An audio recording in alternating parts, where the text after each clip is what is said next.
हिंदी से उर्दू सीखें, हिंदी से उर्दू लिखना सीखेंगे। तो हिंदी में देखिए क्या लिखा है, अपनी माँ को खुश करने के लिए आप कौन कौन से काम करते हैं। तो इसके हम उर्दू में लिखेंगे।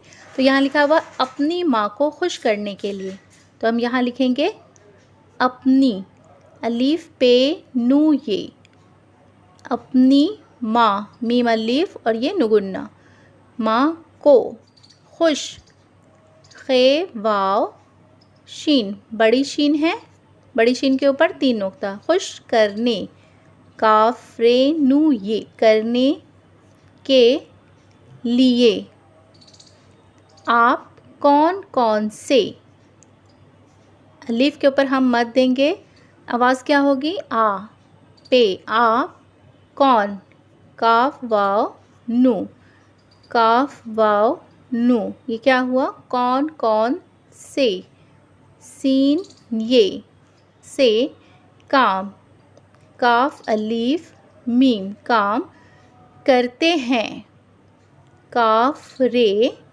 ते ये, करते हैं, हे ये नुगुन्ना।